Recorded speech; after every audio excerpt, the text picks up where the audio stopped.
Praise the Lord. എല്ലാവരും സന്തോഷമായിട്ട് വിശ്വസിക്കട്ടെ. നമ്മളായിരിക്കുന്ന ഇടങ്ങളിൽ ദൈവം നമ്മളെ കരുതി നടത്തി പരിപാലിക്കുന്നല്ലോ. കർത്താവ് വിശ്വസ്തനാണ്, വാക്ക് മാറാത്തവനാണ്, നമ്മളെ കരുതി നടത്തി പരിപാലിക്കുന്നവനാണ്, നമ്മുടെ പ്രശ്നങ്ങൾ അറിയുന്നവനാണ്. വാഗ്ദത്തങ്ങൾ വിശ്വസ്തൻ, വാക്ക് മാറാത്തവൻ. പലപ്പോഴും നമ്മൾ അവിശ്വസ്തരാണ്, എന്നാൽ ദൈവജനം പറയുന്നു, നാം അവിശ്വസ്തരായാലും അവൻ വിശ്വസ്തനായി പാർക്കുന്നു. തന്റെ സ്വഭാവം ത്യജിപ്പാൻ അവന് കഴിയുന്നതല്ല. അതുകൊണ്ട് നമ്മൾ ദൈവജനം വായിക്കുമ്പോൾ, ധ്യാനിക്കുമ്പോൾ ദൈവം നമ്മളിന്ന് ആഗ്രഹിക്കും നമ്മൾ വിശ്വസ്തരായിരിക്കണം. നമ്മുടെ വ്യക്തി ജീവിതത്തിൽ, കുടുംബ ജീവിതത്തിൽ, ഭാര്യ-ഭർത്തൃ ബന്ധത്തിൽ, നമ്മുടെ ജോലി മേഖലകളിൽ, എല്ലാ മേഖലകളിലും നമ്മൾ വിശ്വസ്തരായിരിക്കണം. അതാണ് ദൈവം നോക്കുന്നത്.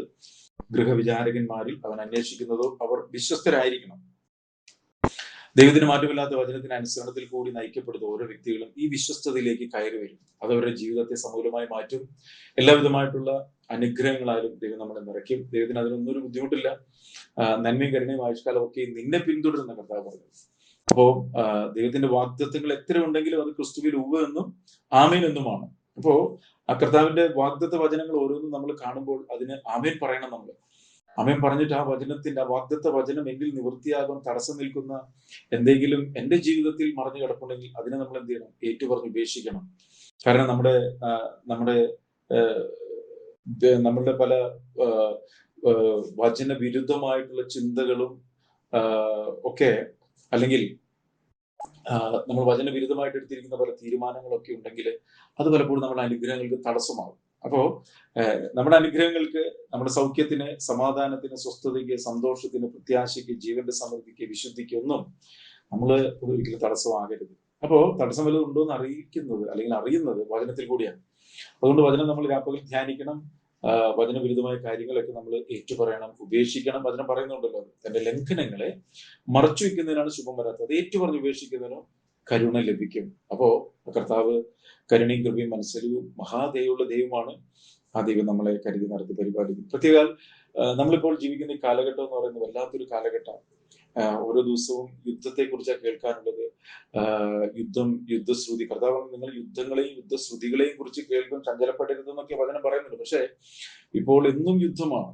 പ്രത്യേകിച്ച് ഇസ്രായേലിനെ കുറിച്ച് കേൾക്കാത്ത, പറയാത്ത പത്രങ്ങളില്ല, ന്യൂസ് ഇല്ല. അപ്പൊ ഇതൊക്കെ ഒരു കാര്യം വിളിച്ചോതുന്നുണ്ട്. നമ്മൾ അത്തിയെ നോക്കിയിട്ടാണ് നമ്മൾ ഉപമ പഠിക്കേണ്ടത്. അപ്പോ ഇസ്രായേലിനെ നമ്മൾ വളരെ ശ്രദ്ധയോടുകൂടി നോക്കണം. കാരണം ഇസ്രായേലിനെ നോക്കിയാൽ നമുക്ക് കർത്താവിന്റെ വരവിനോടുള്ള ബന്ധത്തിൽ കാര്യങ്ങൾ വളരെ വ്യക്തമായിട്ട് നമുക്ക് തിരിച്ചറിയാനായിട്ട് സാധിക്കും. അപ്പൊ ഇപ്പൊ നടന്നുകൊണ്ടിരിക്കുന്ന കാര്യങ്ങളൊക്കെ കർത്താവിന്റെ വരവ് ഏറ്റവും അടുത്തു എന്നുള്ളതിന്റെ തെളിവാണ്. കാരണം ഇപ്പൊ ഇസ്രായേൽ ഒരു ദാക്ഷിണ്യവും ഇല്ലാതെ, ആര് പറഞ്ഞാലും കേൾക്കാതെ വണ്ണം അവരിത്രയും യുദ്ധവും അല്ലെങ്കിൽ ആക്രമണങ്ങളൊക്കെ നടത്തുമ്പോൾ അതിന് അവർക്ക് അവരുടേതായിട്ടുള്ള റൈറ്റ്സ് ഉണ്ട്. എന്നാൽ നമ്മൾ മനസ്സിലാക്കേണ്ട ഒരു കാര്യം എന്ന് പറയുന്നത് അതൊക്കെ വചനത്തിന്റെ നിവൃത്തീകരണമാണ്. കാരണം നമ്മൾ സെക്കരിയ പ്രവാചകന്റെ പുസ്തകമൊക്കെ വായിക്കുമ്പോൾ ഇവരെല്ലാവരും കൂടി വളയുകയും ഇവർ കുത്തിയവങ്കിലേക്ക് നോക്കുകയും ചെയ്യുന്ന ഒരു ഭാഗമുണ്ട്. കാരണം അവിടെയാണ് അവർ മശിയായി വിളിക്കുന്നത്, തങ്ങൾ കുത്തിക്കളഞ്ഞ കർത്താവിലേക്ക് നോക്കുന്നത്, കൃപയുടെ യാചനയുടെ ആത്മാവിനെ ദൈവം അവരിലേക്ക് അയക്കുന്നത്, അവർ മശിയായി വിശ്വസിക്കുന്നത്. അപ്പോ ഇതിലേക്കാണ് കാര്യങ്ങളൊക്കെ പോകുന്നത്. അങ്ങനെയുള്ള ഒരു തലത്തിലോട്ട് ഇവരെ കൊണ്ടുവരുവാൻ വേണ്ടിയിട്ടാണ് ഇപ്പോൾ ഈ സംഭവങ്ങളൊക്കെ നടന്നുകൊണ്ടിരിക്കുന്നത്. അപ്പൊ ഇതൊക്കെ നടക്കുമ്പോൾ നമ്മൾ മനസ്സിലാക്കേണ്ട ഒരു കാര്യം, ഇതൊക്കെ സംഭവിക്കുന്നതിന് മുമ്പ് തന്നെ സഭ എടുക്കപ്പെടും. മാത്രമല്ല ഇസ്രായേലിനോടുള്ള ബന്ധത്തിൽ ആലയത്തിന്റെ പണി അവർ നടത്താനായിട്ടുള്ള കാര്യങ്ങളൊക്കെ ക്രമീകരിക്കുന്നു. ഇന്ന് തന്നെ എനിക്ക് തോന്നുന്നു ഒരു വഴി തുറന്നു കൊടുത്ത കാര്യമൊക്കെ പറയുന്നത് കേട്ടായിരുന്നു. ജെറുസലേമിലോട്ട് യേശു കർത്താവ് സഞ്ചരിച്ച വഴി, ദേവാലയത്തിലോട്ട് പോയ വഴി, അത് അവർ തുറന്നു കൊടുത്തു എന്നൊക്കെ ഉള്ള ന്യൂസ് കേട്ട്. എന്തെങ്കിലും ആവട്ടെ. അപ്പൊ ഇതൊക്കെ പറഞ്ഞതിന്റെ താല്പര്യം എന്ന് പറഞ്ഞാൽ ഇതൊക്കെ ഇപ്പൊ സ്ഥിരമായിട്ട് കേട്ടുകൊണ്ടിരിക്കുന്നതുകൊണ്ട് നമുക്ക് പ്രത്യേകിച്ച് ഒന്നും തോന്നുന്നില്ല, അതൊരു സാധാരണ ന്യൂസ് പോലെ. എന്നാൽ അങ്ങനെയല്ല പ്രിയമുള്ളവരെ. ഇതൊക്കെ കാണുമ്പോൾ നമ്മുടെ വീണ്ടെടുപ്പ് അടുത്തു എന്ന് തിരിച്ചറിഞ്ഞും കൊണ്ട് നമ്മൾ നമ്മുടെ തലകളെ ഉയർത്തി നോക്കണം. നമ്മുടെ വീണ്ടെടുപ്പ് അടുത്തു. അങ്ങനെയാണെങ്കിൽ നമ്മൾ എത്ര വിശുദ്ധ ജീവിതവും ഭക്തിയുള്ളവരായിരിക്കണം. നമ്മുടെ വ്യക്തി ജീവിതത്തിലേക്ക് നോക്കണം, കുടുംബജീവിതത്തിലേക്ക് നോക്കണം. ഇന്ന് കർത്താവ് വന്നാൽ പോകുന്ന ഒരു അവസ്ഥയിലാണോ ഞാൻ? അതിന് തടസ്സമായി നിൽക്കുന്ന എന്തെങ്കിലുമൊക്കെ പ്രശ്നങ്ങളുണ്ടോ? മധ്യാകാശത്തിലേക്ക് കണ്ണിമയ്ക്കുന്നതിനിടയിൽ രൂപാന്തരപ്പെട്ട് തേജസ്സിലേക്ക് എടുക്കപ്പെടുവാൻ തടസ്സം നിൽക്കുന്ന എന്താണ് എൻ്റെ ഉള്ളിൽ ഉള്ളത് എന്ന് നമ്മൾ വ്യക്തമായിട്ട് നോക്കണം. കാരണം കർത്താവ് വരും, പറക്കും എന്നൊന്നും പറഞ്ഞാൽ അങ്ങനെയൊന്നും പറക്കത്തില്ല. കർത്താവ് വരുമ്പോൾ കണ്ണിമയ്ക്കുന്നതിന് രൂപാന്തരപ്പെട്ടു പോകണമെങ്കിൽ എങ്ങനെ ജീവിക്കണം എന്നൊക്കെ വചനം വ്യക്തമായിട്ട് കൃത്യമായിട്ട് നമുക്ക് വെളിപ്പെടുത്തി തന്നിട്ടുണ്ട്. നിങ്ങൾ തിരുവെഴുത്തുകളെയും ദൈവശക്തിയെയും അറിയാതെ കൊണ്ട് തെറ്റിപ്പോകുന്നത്. നിങ്ങൾ തിരുവെഴുത്തുകളെ ശോധന ചെയ്യുന്ന അവയിൽ നിത്യജീവൻ ഉണ്ടെന്ന് നിങ്ങൾ നിരൂപിക്കുന്നു. അവ എന്നെ കുറിച്ച് സാക്ഷ്യം പറയുന്നു. പക്ഷെ ജീവൻ പ്രാപിക്കുവാൻ എന്റെ അടുക്കിലേക്ക് വരുവാൻ നിങ്ങൾക്ക് താല്പര്യമില്ലെന്ന് കർത്താവ് പറഞ്ഞു. അപ്പോ നമ്മൾ കർത്താവിന്റെ അടുക്കിലേക്ക് ചെല്ലാതെ എന്നോട് അടുത്ത് വരിക, ഞാനും നിന്നോട് അടുത്ത് വരും. ഞാൻ ലോകത്തിന്റെ വെളിച്ചമാണ്, എന്നെ അനുഗമിക്കുന്ന ഇരുട്ടിൽ നടക്കത്തില്ല, അവരും വെളിച്ചമായി തീരും. അപ്പൊ കർത്താവിനെ പിൻപറ്റുന്ന ഒരു വ്യക്തിക്ക് മാത്രമേ കർത്താവിന്റെ വരവിനോടുള്ള ബന്ധത്തിൽ ഒരുങ്ങാൻ സാധിക്കത്തുള്ളൂ. അതല്ലാതെ എന്തെങ്കിലും കുറെ കാര്യങ്ങൾ ചെയ്തുകൊണ്ടോ നമ്മളുടെ മനസ്സിന് തോന്നിയ പോലെ കുറെ കാര്യങ്ങൾ ചെയ്തുകൊണ്ടൊന്നും കർത്താവിന്റെ വരവെങ്കിൽ എടുക്കപ്പെടത്തില്ല. കാരണം കർത്താവ് വരുന്നത് കറയും ചുളുക്കവും മാലിന്യവും വാട്ടവും ഒന്നും ഇല്ലാത്തൊരു മണവാട്ടി ചേർക്കാൻ വേണ്ടിയിട്ടാണ്. കറയും ചുളുക്കവും മാലിന്യം വാട്ടവും എന്നൊക്കെ പറഞ്ഞാൽ നമ്മുടെ അകവും പുറമൊക്കെ ട്രാൻസ്പെറന്റ് ആയിട്ടിരിക്കുന്ന ഒരു വ്യക്തിത്വത്തിന്റെ ഉടമയായി തീരണം. എന്നാൽ ദൈവം നോക്കുമ്പോൾ നമ്മൾക്ക് ഒന്നും മറച്ചു വെക്കാനില്ലാത്ത ട്രാൻസ്പെറന്റ് ആയിട്ടുള്ള അവന്റെ വചനം അഗ്നിജ്വാലയ്ക്കൊത്തുള്ളതാണ്. അവന്റെ കണ്ണിനുമിൽ സകലവും നഗ്നവും മലർന്നുമാണ്. ആ ദൈവമായിട്ടാണ് നമുക്ക് കാര്യമുള്ളത് എന്ന് ദൈവവചനം പറയുന്നുണ്ടല്ലോ. ഞാൻ നീയുമായി കാര്യം തീർക്കുന്ന നാളെ നിന്റെ കാൽ ഉറച്ചു നിൽക്കുമെന്ന് ചോദിക്കുന്നു. പറഞ്ഞതിന്റെ താല്പര്യം എന്ന് പറയുന്നത് ദൈവത്തിന്റെ സന്നിധിയിൽ പ്രാഗൽഭ്യത്തോടെ നിൽക്കാൻ പറ്റുന്ന ഒരു ജീവിതത്തിലേക്കാണ് കർത്താവ് തന്റെ മക്കളെ ഒരുക്കുന്നത്. ഇത് മറന്നു പോകരുത്. ഈ ഒരു ആഗ്രഹം നമ്മുടെ ഉള്ളിലുണ്ടെങ്കിൽ ഓർത്തോണം, എനിക്ക് കർത്താവിന്റെ വരവിനോടുള്ള ബന്ധത്തിൽ ഞാൻ ഒരുങ്ങുന്നുണ്ട് എന്നുള്ളത്. കാരണം ഇത് വിശുദ്ധൻ ഇനിയും തന്നെ വിശുദ്ധീകരിക്കണം എന്ന് പറയുന്നത്, നീതിമാൻ ഇനിയും നീതി പ്രവർത്തി ചെയ്യണമെന്ന് പറയുന്നത്.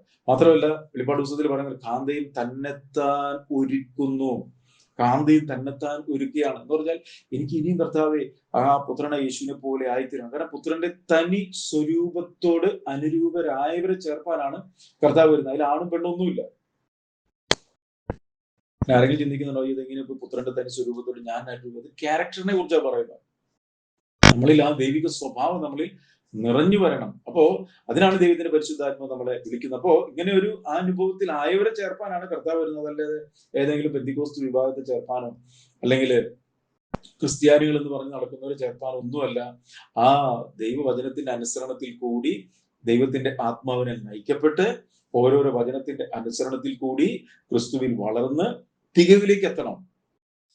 തികവിലേക്ക് എത്തുക എന്ന് പറഞ്ഞാൽ ദൈവം കാണുന്ന പോലെ കാര്യങ്ങളെ കാണുന്ന ഒരു പക്വതയായി പറഞ്ഞതിനർത്ഥം. അപ്പൊ ഇതിനു വേണ്ടിയിട്ടാണ് നമ്മൾ ഈ വചനം എന്ത് ചെയ്യുന്നത്, കേൾക്കുന്നത്. അപ്പൊ നമ്മൾ കഴിഞ്ഞ ദിവസം കേട്ട കാര്യങ്ങൾ എന്തായിരുന്നു? ഫിലിപ്പിയ ലേഖനം 1:4 നമ്മൾ ഇങ്ങനെ വായിച്ച് കഴിഞ്ഞ ദിവസം നമ്മൾ നോക്കിയത് കർത്താവിന്റെ വരവിനോടുള്ള ബന്ധത്തിൽ നിങ്ങൾ നല്ല പ്രവൃത്തി ആരംഭിച്ചവൻ. അതാണ് നമ്മൾ കഴിഞ്ഞ ദിവസം നോക്കിയത്. നിങ്ങൾ നല്ല പ്രവൃത്തി ആരംഭിച്ചവൻ ക്രിസ്തു യേശുവിന്റെ നാളോളം അതിനെ തികയ്ക്കും. ഫിലിപ്പിയർക്ക് എഴുതിയ ലേഖനം 1-ാം വാക്യമാണ്. അത് ദൈവത്തിന്റെ വാഗ്ദത്തമാണ്. ദൈവത്തിന്റെ വാഗ്ദത്ത വചനമാണ്. നിങ്ങളിൽ നല്ല പ്രവൃത്തി ദൈവമാണ് ആരംഭിച്ചത്, അല്ലെ? നമ്മളിൽ ഒരു വീണ്ടും ജനനം നൽകിയത് കർത്താവല്ലേ, നമ്മൾ ആരുമല്ലല്ലോ. കർത്താവിന്റെ പരിശുദ്ധാത്മാവിനെ, വാഗ്ദത്തത്തിന് പരിശുദ്ധാത്മാവ് നമ്മളുടെ അകത്ത് നൽകിയിട്ട് ഒരു വീണ്ടും ജനനം നൽകിയത് ആരാ? ദൈവമാണ് നൽകിയത്. അപ്പോ ഇവിടെ പറയാണ് അങ്ങനെ ഒരു വീണ്ടും ജനനം നമുക്ക് നൽകിയെങ്കിൽ നമ്മളെ ദൈവ വചനത്തിനൊത്തവണ്ണം വളർത്തിക്കൊണ്ടുവരാൻ ദൈവം മതിയായവനാണ്. വീണ്ടും ജനനം പ്രാപിച്ച ഓരോ വ്യക്തികളെയും ദൈവരാജ്യത്തിലേക്ക് ദൈവം പ്രവേശിപ്പിക്കുന്നു, അല്ലെ? ദൈവരാജ്യത്തിലേക്കല്ലേ ദൈവം പ്രവേശിപ്പിക്കുന്നത്? ദൈവരാജ്യം നമ്മുടെ അകത്തല്ലേ സ്ഥാപിക്കുന്നത്? എന്താണ് ദൈവരാജ്യം? ആർക്ക് പറയാം? എന്താണ് ദൈവരാജ്യം? വചനത്തിൽ നിന്ന് പറയാം ആർക്കെങ്കിലും? ദൈവരാജ്യം എന്തല്ല? ദൈവരാജ്യം എന്തല്ല?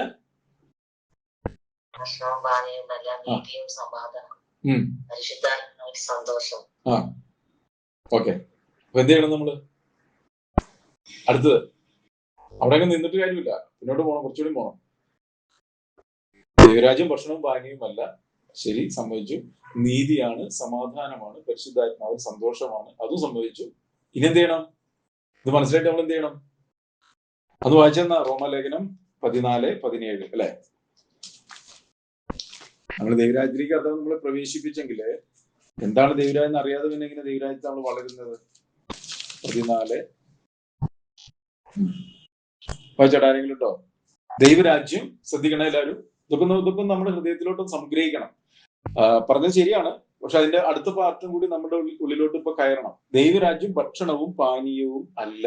പറഞ്ഞതിന് അർത്ഥം എന്ന് പറഞ്ഞാൽ ദൈവരാജ്യം എന്ന് പറഞ്ഞാൽ നമ്മൾ എന്തെങ്കിലും തിന്നുക കുടിക്കുന്നൊന്നും അല്ല. എന്റെ ഇഷ്ടങ്ങൾക്ക് അനുസരിച്ച് കാര്യങ്ങൾ നടക്കണം, ഞാൻ വിചാരിച്ച പോലെ എനിക്ക് ഇന്നതാണ് ഇഷ്ടം, എനിക്ക് ഇന്നത് വേണം, ഇങ്ങനെ അതൊന്നുമല്ല ദൈവരാജ്യം. ഭക്ഷണവും പാനീയവും ഒന്നുമല്ല. കാരണം ഭക്ഷണം നമ്മൾ ദൈവത്തോട് എന്ത് ചെയ്യുന്നില്ല, അടുപ്പിക്കുന്നില്ല, ദൈവത്തിൽ നിന്നും അകറ്റുന്നുമില്ല. അപ്പൊ ഇവിടെ പറയാണ് ദൈവരാജ്യം ഭക്ഷണവും പാനീയവും അല്ല, പിന്നെന്തുവാ?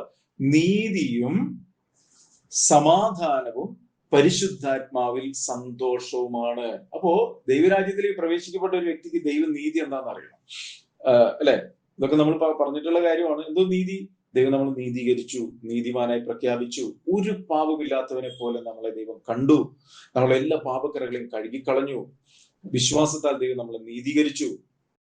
നീ എന്റെ നീതിമാനാണ് എന്ന് ദൈവം പ്രഖ്യാപിച്ചു, സ്വർഗം പ്രഖ്യാപിച്ചു. ഇനി നമ്മൾ നമ്മുടെ മനസ്സ് പറയുന്ന കാര്യങ്ങളൊന്നും കേട്ടുകൊണ്ട് എന്ത് ചെയ്യണ്ട? വിഷമിക്കേണ്ട. കഴിഞ്ഞുപോയ മുൻകഴിഞ്ഞ പാപങ്ങളെ ഓർത്ത് വിഷമിക്കേണ്ട. കർത്താവിന്റെ വചനം വ്യക്തമായിട്ട് പറഞ്ഞു, അവൻ മുൻകഴിഞ്ഞ പാപങ്ങളെ ശിക്ഷിക്കാതെ വിട്ടു. മനസ്സിലായോ? അപ്പൊ ഇനി അങ്ങനെ ചെയ്തില്ല, ഇങ്ങനെ ചെയ്തില്ല, എന്റെ ജീവിതത്തിൽ എന്നാലും അങ്ങനെ സംഭവിച്ചല്ലോ എന്ന് പറഞ്ഞ് വിഷമിക്കേണ്ട. അപ്പോ ദൈവം നമ്മൾ നീതീകരിച്ചു. അതാണ് ദൈവരാജ്യത്തിന്റെ ഫസ്റ്റ്. ദൈവരാജ്യത്തിൽ പ്രവേശിച്ച ഒരു വ്യക്തിക്ക് വളരണമെങ്കിൽ അവന്റെ ഉള്ളിൽ ഉണ്ടാവേണ്ട ഏറ്റവും വലിയൊരു ഉറപ്പ് എന്ന് പറയുന്നത്, ദൈവം എന്നെ നീതീകരിച്ചു, ഞാൻ ദൈവത്തിന്റെ പൈതലാണ്, എന്റെ പാപങ്ങളെ എല്ലാം കർത്താവ് കഴുകിക്കളഞ്ഞു. രക്താംബരം പോലെ അത് ചുവപ്പായിരുന്നു, പക്ഷെ അത് മഞ്ഞു പോലെ വെണ്മയാക്കി. അത് എന്നെ ഗ്രസിച്ചിരുന്നു, എന്നെ ചുറ്റി വരിഞ്ഞിരുന്നു, എന്നാൽ അതിനെല്ലാം കർത്താവ് എടുത്തിട്ട് ആഴിയുടെ അഗാധതയിലേക്ക് അതിനെ വലിച്ചെറിഞ്ഞു. എന്നെ കറുപ്പിച്ചിരുന്നു, ഞാൻ ആകെ ഇരുണ്ടുപോയിരുന്നു. ദുഃഖവും നിരാശയും ഭീതിയും മരണഭീതിയും രോഗഭീതിയും സങ്കടങ്ങളൊക്കെ എന്നെ ചുറ്റി വരുന്ന പോലെ ഒരു കാർമേഘം കറുത്തിരുണ്ടിരിക്കുന്ന പോലെയായിരുന്നു. എന്നാൽ കർത്താവ് കാർമേഘത്തെ മായ്ച്ചു കളഞ്ഞു. കാർമുകിലിനെ പോലെ ഞാൻ നിന്റെ ലംഘനങ്ങളെ മായ്ച്ചു കളഞ്ഞു. അത് എന്റെ മുമ്പിൽ കിടക്കുകയായിരുന്നു. അത് എല്ലായ്പ്പോഴും എന്നെ ദുഃഖിപ്പിച്ചിരുന്നു, എന്നെ വ്യസനിപ്പിച്ചിരുന്നു. എന്നാലും ഞാൻ അങ്ങനെ ചെയ്തല്ലോ, ഇങ്ങനെ ചെയ്തല്ലോ, എനിക്ക് ആവാൻ പറ്റുന്നില്ലല്ലോ, അവരുടെ പോലെ എനിക്ക് ആവുന്നില്ലല്ലോ എന്നുള്ള എന്റെ ജീവിതത്തിന്റെ മുന്നോട്ട് പോകാൻ കഴിയാതെ വണ്ണം അതെന്റെ മുമ്പിൽ എപ്പോഴും കിടക്കുകയായിരുന്നു. എന്നാൽ കർത്താവ് അതിനെടുത്ത് അവന്റെ പിറകിലേക്ക് എറിഞ്ഞു കളഞ്ഞു. മാത്രമല്ല, കർത്താവിന്റെ മുമ്പിൽ അത് കിടന്നിരുന്നു. എപ്പോഴത് ദൈവം അത് ഓർത്തിരുന്നു. നീ പാപിയായിരുന്നു എന്നുള്ള ഒരു കാര്യം ദൈവസന്നിധിയിൽ ഉണ്ടായിരുന്നു. പക്ഷെ കർത്താവ് പറയും, ഞാൻ ഇനി അത് ഒരു നാളും ഓർക്കുന്നില്ല. കാരണം എന്താ? പുത്രനായ യേശു ക്രിസ്തുവിൽ ഞാൻ വിശ്വസിച്ചത് കൊണ്ട് സ്വർഗം എന്നെ നീതീകരിച്ചു, നീതിമാനായി പ്രഖ്യാപിച്ചു. എന്റെ പേർ സ്വർഗത്തിൽ എഴുതി, എന്റെ പേർ ജീവന്റെ പുസ്തകത്തിൽ എഴുതി. കണ്ടോ? ഭക്ഷണവും പാനീയവുമല്ല, നീതി. അടുത്തത് സമാധാനമാണ്. ഈ ഒരു ബോധ്യം വന്നാൽ നിങ്ങൾ ഇത് കേൾക്കുമ്പോൾ തന്നെ നിങ്ങളുടെ ഉള്ളിലോട്ട് സമാധാനം വരുന്നില്ല. അതൊക്കെ നിങ്ങളുടെ ഉള്ളിലുണ്ടായിരുന്ന നിരാശ, ഭയം, കുറ്റബോധമൊക്കെ ഈ വചനം കേൾക്കുമ്പോൾ തന്നെ നിങ്ങളുടെ ഉള്ളിൽ നിന്നും അത് മാറിപ്പോകും. നിങ്ങളുടെ ഉള്ളിൽ വലിയൊരു സമാധാനം വരും. നിങ്ങളുടെ ഉള്ളിലുണ്ടായിരുന്ന ആരും അറിയാതെ നിങ്ങളെ ഭയപ്പെടുത്തിയിരുന്ന പല ചിന്തകൾ, ആരും അറിയാതെ നമ്മൾ ചെയ്തിരുന്ന പല തെറ്റുകൾ, പാപങ്ങൾ, അതൊക്കെ കർത്താവ് ഞാനിത് ഏറ്റുപറഞ്ഞു, ഉപേക്ഷിച്ച് ഒക്കെ പറഞ്ഞിട്ട് ഇത് പോകുന്നില്ലല്ലോ. ഉള്ളിൽ ഇപ്പോഴും അതിന്റെ ഒരു അസ്വസ്ഥത ഉണ്ടായിരുന്നു. നിങ്ങൾ ഈ വചനം കേൾക്കുമ്പോൾ തന്നെ നിങ്ങളുടെ ഉള്ളിൽ നിന്ന് പോകും. മനസ്സിലായോ? നിങ്ങളുടെ ഉള്ളിൽ സകല ബുദ്ധിയും കവിഞ്ഞ ഒരു ദൈവീയ സമാധാനം നിറയും. മാത്രമല്ല, ഈ ദൈവമായിട്ട് ഞാൻ സമാധാനത്തിലായി, ഈ ദൈവത്തോട് എനിക്ക് സമാധാനമുണ്ട് എന്നുള്ളൊരു വലിയ ബോധ്യം നമ്മുടെ ഉള്ളിൽ നിറയാണ്. കേട്ടോ, ഇവിടെ പറയാണ് നീതിയും സമാധാനവും. അടുത്തത് പരിശുദ്ധാത്മാവിൽ സന്തോഷവും. അത് ഇത്രത്തോളം നേരത്തെ സിസ്റ്റർ പറഞ്ഞായിരുന്നു. പരിശുദ്ധാത്മാവിൽ സന്തോഷവും അത്രേ. പരിശുദ്ധാത്മാവ് സന്തോഷം എന്ന് പറഞ്ഞാൽ ഇവിടെ എന്തെങ്കിലും കാശ് കിട്ടുമ്പോഴോ, അല്ലെങ്കിൽ വീട് വെക്കുമ്പോഴോ, കാറ് മേടിക്കുമ്പോഴോ, അല്ലെങ്കിൽ എന്റെ ഇഷ്ടങ്ങൾ നടക്കുമ്പോഴോ, അല്ലെങ്കിൽ നമ്മൾ ഉദ്ദേശിച്ച പോലെ കാര്യങ്ങളൊക്കെ നടക്കുമ്പോഴുള്ള ഒരു സന്തോഷമല്ല. അത് മനസ്സിന്റെ സന്തോഷമാണ്. ആ സന്തോഷത്തെ കുറിച്ചല്ല ഇവിടെ. പരിശുദ്ധാത്മാവിന്റെ സന്തോഷം പറഞ്ഞാൽ ഇവിടെ എന്തെങ്കിലും കിട്ടുമ്പോൾ സന്തോഷമല്ല. ഇവിടെ കിട്ടുന്ന എല്ലാം ഉപയോഗത്തിൽ നശിച്ചു പോകുന്നതാണ്. പരിശുദ്ധാത്മാവിന്റെ സന്തോഷം എന്ന് പറഞ്ഞാൽ അത് ഏത് സമയത്തും ദൈവത്തിൽ സന്തോഷിക്കുന്ന, എന്റെ പദവിയെ ഓർത്ത്, കർത്താവിന്റെ സ്നേഹത്തെ ഓർത്ത്, എനിക്ക് ഒരുക്കിയിരിക്കുന്ന നിത്യഭവനത്തെ ഓർത്ത്, ദൈവത്തോടു കൂടെ ഞാൻ വസിക്കുന്ന കാര്യത്തെ ഓർത്ത്, എന്നെ കർത്താവ് സ്നേഹിച്ച സ്നേഹത്തെ ഓർത്ത്, ദൈവത്തിന്റെ വാഗ്ദത്തത്തെ നൽകിയതിനെ ഓർത്ത്, ഇത്രമാത്രം എന്നെ സ്നേഹിച്ചതിനെ ഓർത്ത്. അപ്പൊ ഇങ്ങനെ ഇതെല്ലാം ഓർക്കുമ്പോഴുള്ളൊരു സന്തോഷമുണ്ട്. ആ സന്തോഷം എന്ന് പറയുന്നത് നശിച്ചു പോകാത്തതാണ്, നിലനിൽക്കുന്നതാണ്, സാഹചര്യങ്ങൾക്ക് അപ്പുറമുള്ളതാണ്. മനസ്സിലായോ? എന്നിട്ട് പറയാണ് അതിൽ. ഇവിടെയാണ് കേട്ടോ, അതൊക്കെ പരിശുദ്ധാത്മാവിൽ സന്തോഷം അത്രേ. അതിൽ, ഏതിൽ? നീതിയിൽ, സമാധാനത്തിൽ, പരിശുദ്ധാത്മാവിലാലുള്ള സന്തോഷത്തിൽ ക്രിസ്തുവിനെ സേവിക്കുന്നവർ. കണ്ടോ? അപ്പൊ ഇങ്ങനെ ഒരു സംഭവം നമ്മുടെ ഉള്ളിൽ നിറഞ്ഞെങ്കിലേ എനിക്ക് ദൈവരാജ്യത്തിനൊത്തോണം ജീവിക്കാൻ പറ്റത്തുള്ളൂ. അതിൽ, ഏതിൽ? ദൈവനീതിയിൽ, ദൈവിക സമാധാനത്തിൽ, പരിശുദ്ധാത്മാവിനാലുള്ള സന്തോഷത്തിൽ. ഇതൊന്നും പുറത്തല്ല, ഇതെല്ലാം അകത്താണിത്. അതിൽ ക്രിസ്തുവിനെ സേവിക്കണം. അതിൽ ക്രിസ്തുവിനെ സേവിക്കുക എന്ന് പറഞ്ഞാൽ എന്താ അർത്ഥം? ഈ ബോധ്യം എന്നെ ദൈവവചനാനുസരണത്തിൽ കൂടി നയിക്കപ്പെടുന്ന ഒരു ജീവിതത്തിലേക്ക് ഓരോ ദിവസവും കൊണ്ടുപോകും. അതിൽ ക്രിസ്തുവിനെ സേവിക്കണം എന്ന് പറഞ്ഞാൽ, ഇന്ന് ദൈവവചനം എന്താ പറയുന്നുണ്ടല്ലോ, ഞാൻ നിങ്ങളുടെ കല്ല് പോലുള്ള ഹൃദയത്തെ മാറ്റി മാംസളമായ ഒരു ഹൃദയം ഞാൻ നിങ്ങൾക്ക് നൽകും, ഞാൻ എന്റെ കൽപ്പനകളെ നിന്റെ ഉള്ളിലാക്കും. ആണോ? നേരത്തെ കൽപ്പനകൾ എന്ത് ചെയ്തു? എഴുതി കൊടുത്തു. പ്രമാണിക്കാൻ പറ്റുന്നില്ല. അപ്പൊ കർത്താവ് എന്ത് ചെയ്യുക? കല്ല് പോലുള്ള ഹൃദയം അങ്ങ് മാറ്റിയിട്ട് മാംസമായ ഒരു ഹൃദയം നമുക്ക് തന്നിട്ട് കൽപ്പനകളെ നമ്മുടെ ഉള്ളിലാക്കി, കണ്ടോ, ഉള്ളിലാക്കിയിട്ട് അവന്റെ ചട്ടങ്ങളിൽ നമ്മളെ നടക്കുമാറാക്കും. അതാണ് ഇവിടെ പറയുന്നത്, കണ്ടോ. അതിൽ ക്രിസ്തുവിനെ സേവിക്കാന്ന് പറഞ്ഞാൽ ഈ ഒരു ബോധ്യത്തിൽ ദൈവവചനത്തിന്റെ അനുസരണത്തിൽ കൂടി ഞാൻ ദൈവത്തിന് പ്രസാദമുള്ളൊരു ജീവിതം ജീവിക്കാം. ഇതാണ് ദൈവരാജ്യം എന്ന് പറയുന്നത്. ഇതാർക്കും കാണിച്ചു കൊടുക്കാനോ അല്ലെങ്കിൽ ആരെയും ഇതാക്കാനൊന്നും പറ്റത്തില്ല. ഇത് ഞാൻ ദൈവമുള്ളൊരു ബന്ധത്തിൽ നടക്കുന്ന കാര്യമാണ്, ആരെയും കാണിക്കാൻ വേണ്ടിയിട്ടല്ല. മനസ്സിലായോ? ഞാൻ ദൈവമായിട്ടുള്ളൊരു ബന്ധത്തിൽ. അതാണ് ദൈവരാജ്യം. ദൈവരാജ്യം എന്റെ അകത്തുണ്ട്.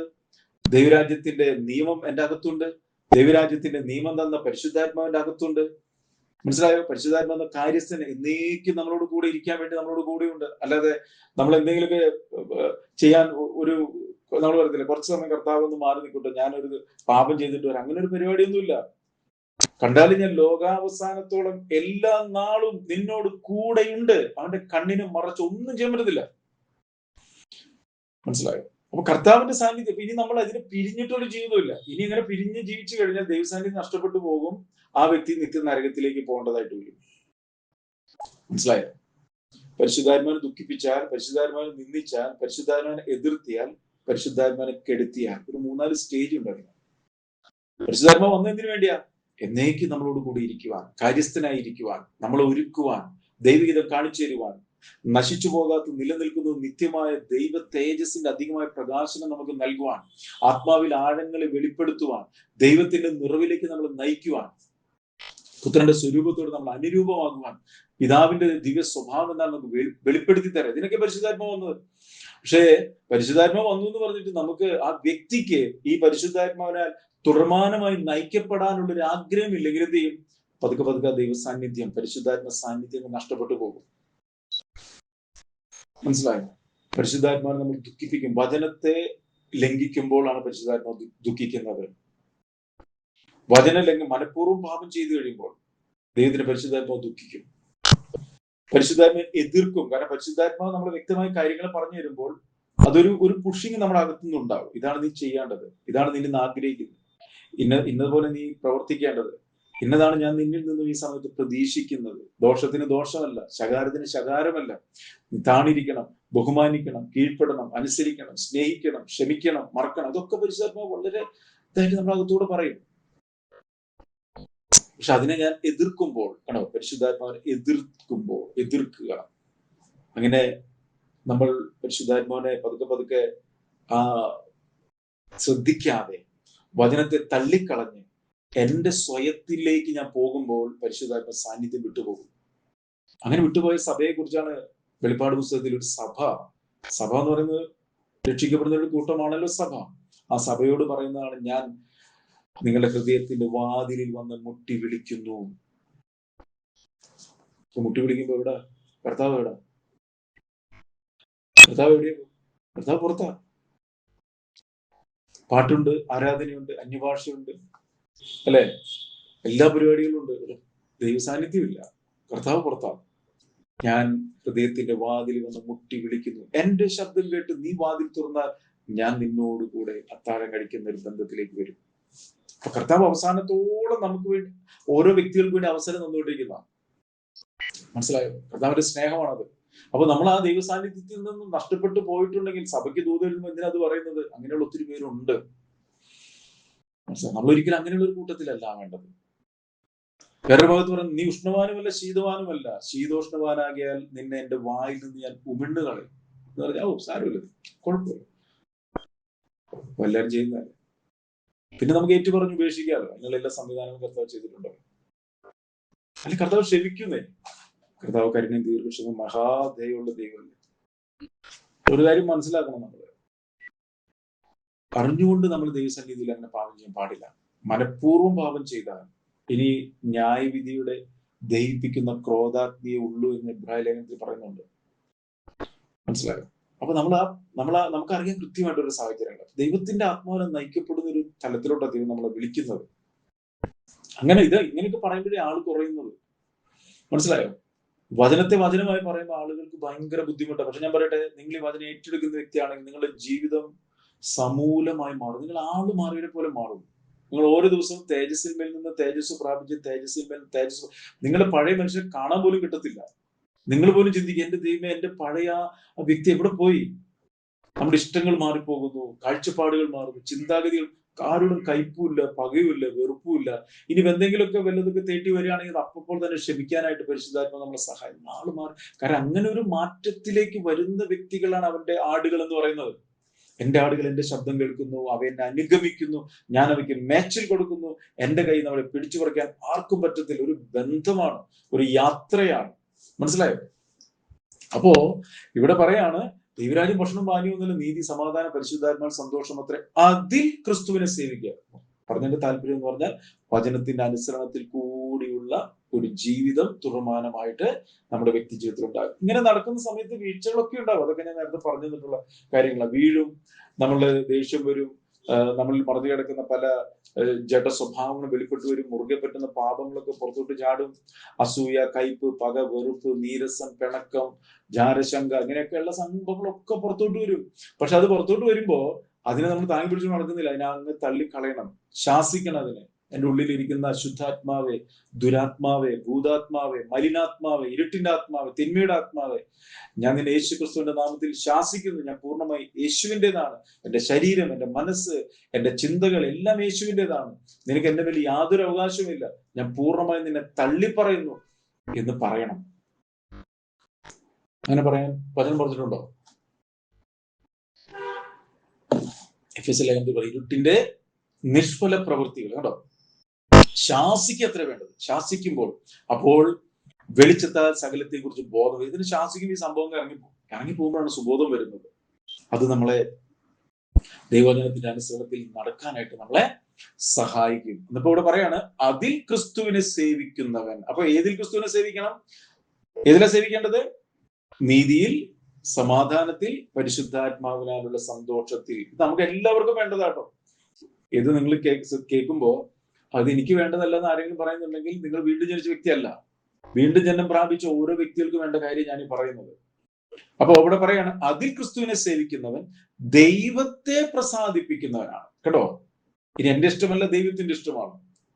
മറ്റുള്ളവരുടെ ഇഷ്ടങ്ങളല്ല നമ്മൾ ചെയ്യുന്നത്. ദൈവത്തെ പ്രസാദിപ്പിക്കുന്നവനും മനുഷ്യർക്ക് കൊള്ളാകുന്നവനും തന്നെ. കേട്ടോ, ദൈവത്തെ പ്രസാദിപ്പിക്കുകയും മനുഷ്യർക്ക് കൊള്ളാകുന്ന ഒരു വ്യക്തിത്വമായിട്ട് നമ്മൾ മാറുകയാണ് ചെയ്യുന്നത്.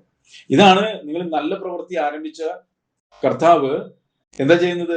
നമ്മൾ ഈ നല്ല പ്രവൃത്തി ആരംഭിച്ച ക്രിസ്തുയേശുവിന്റെ നാളോളം അതിനെ തികയ്ക്കുകയാണ്. കേട്ടോ, ഒരു യാത്രയാണത്. നിത്യതയിലേക്കുള്ള യാത്ര, തേജസ്സിലേക്കുള്ള യാത്ര, വിശുദ്ധിയിലേക്കുള്ള യാത്ര, പിതാവിന്റെ സന്നിധിയിൽ പ്രാഗൽഭ്യത്തോടെ നിൽക്കാനുള്ള ഒരു യാത്ര, സ്വർഗത്തിലും ഭൂമിയിലും വസിക്കാനുള്ള ഒരു യാത്ര. ഞാൻ കഴിഞ്ഞ ദിവസം ഇങ്ങനെ വചനം കേട്ടപ്പോൾ ഞാനിങ്ങനെ ഓർക്കായിരുന്നു. കർത്താവ് പറഞ്ഞു, 2000 വർഷങ്ങൾക്ക് മുമ്പ് കർത്താവ് പറഞ്ഞൊരു കാര്യമാണ് യോഹന്നാന്റെ സുവിശേഷം 14-ാം അധ്യായത്തിൽ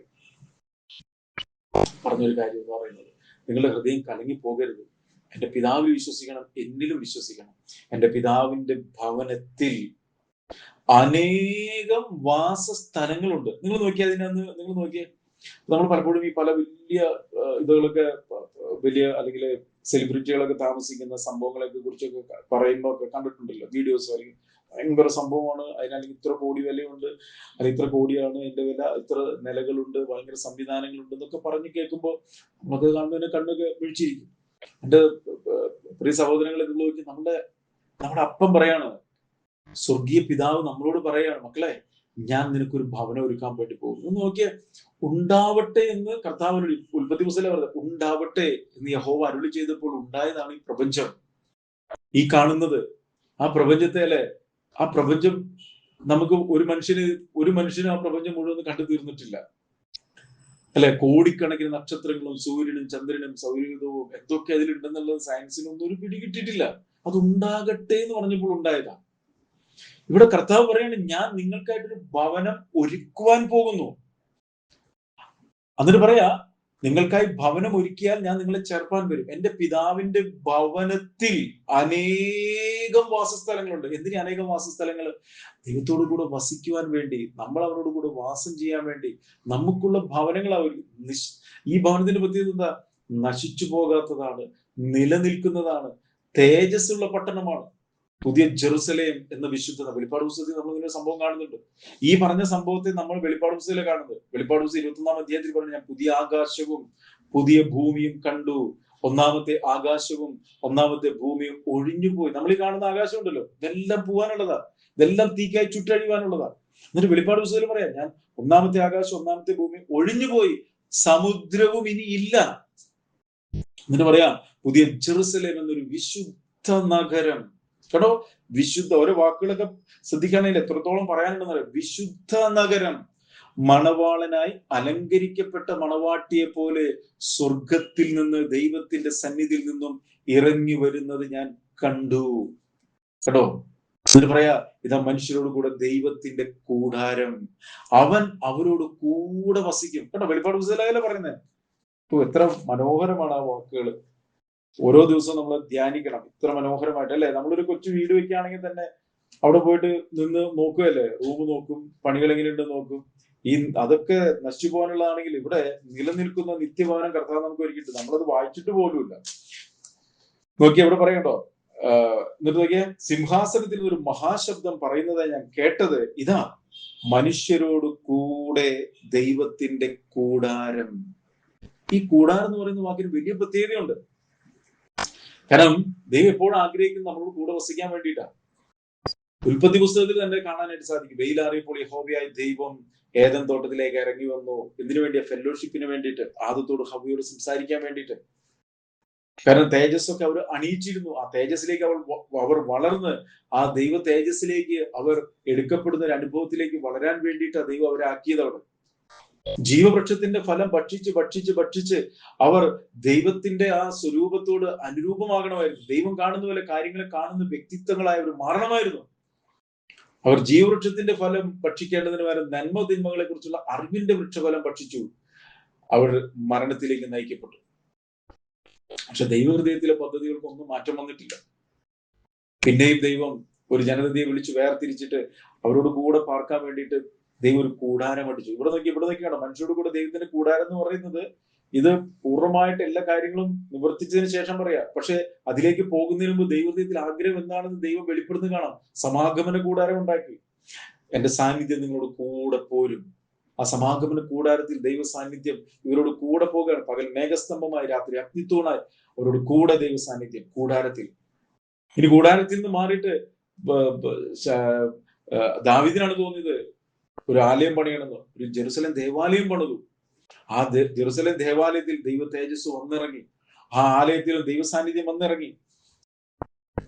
നമ്മൾ പ്രാർത്ഥിക്കുമ്പോൾ പ്രാർത്ഥന കേട്ട് ഞാൻ ഉത്തരം തരും എന്നൊക്കെ പറയുന്നൊക്കെ നമുക്ക് കാണാനായിട്ട് സാധിക്കും. അതിന്റെ പ്രതിഷ്ഠാ ദിനത്തിലൊക്കെ പറയുന്നത് കാണാനായിട്ട് സാധിക്കും. നമ്മൾ ഈ ആലയത്തിൽ വന്ന് നിങ്ങൾ എന്റെ നാമത്തിൽ നിങ്ങൾ പ്രാർത്ഥിക്കുമ്പോൾ ഞാൻ പ്രാർത്ഥന സ്വർഗത്തിൽ ഞാൻ പ്രാർത്ഥന കേൾക്കും, ഞാൻ ഉത്തരം തരും, ഞാൻ നിങ്ങളെ വിടുവിക്കും ഒക്കെ പറയുന്നുണ്ട്. അനുഗ്രഹങ്ങളൊക്കെ ദൈവം പറയുന്നത് കാണാനായിട്ട് സാധിക്കും.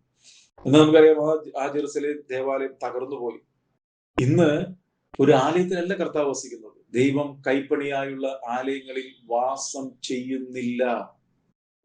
നിന്റെ ശരീരം ദൈവത്തിന്റെ പരിശുദ്ധാത്മാവിന്റെ മന്ദിരമെന്നും ദൈവത്തിന്റെ പരിശുദ്ധാത്മാവ് നിന്നിൽ വസിക്കുന്നുവെന്നും അറിയുന്നില്ലയോ?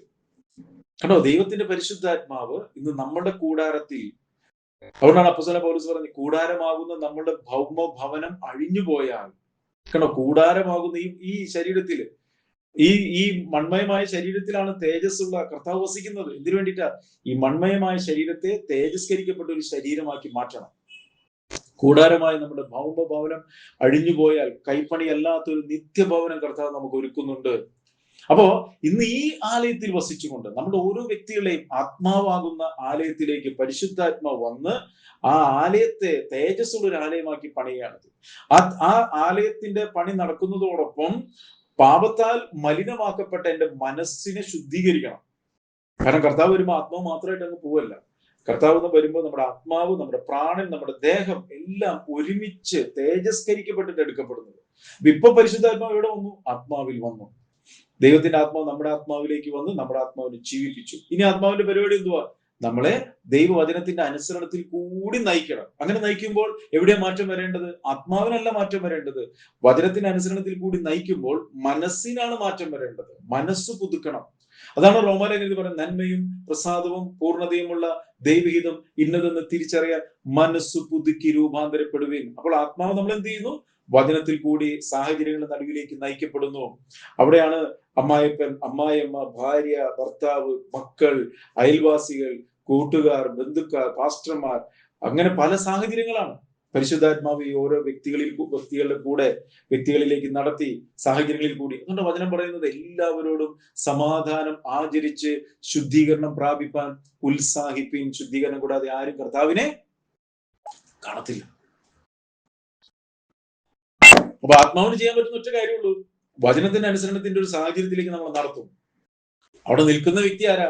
എന്റെ ഭാര്യ, എന്റെ മക്കള്, എന്റെ ഭർത്താവ്, എന്റെ സഹോദരങ്ങള്, അമ്മായിപ്പൻ, അമ്മ, ഇങ്ങനെ പല വ്യക്തികളാണ് നിൽക്കുന്നത്. ഈ വ്യക്തികളുടെ മുമ്പിലേക്ക് വരുമ്പോൾ എന്റെ അകത്ത് കിടക്കുന്ന കയ്പ്, പക, വെറുപ്പ്, വിദ്വേഷം, നീരസം, പിണക്കം, ഇല്ലേ, ജഡത്തിന്റെ പ്രവൃത്തികൾ വലിയ ലിസ്റ്റ് ഇല്ലേ, ഇതെല്ലാം ഇങ്ങനെ പൊങ്ങി വരും. ഇവിടെയാണ് എന്ത് ചെയ്യേണ്ടത്?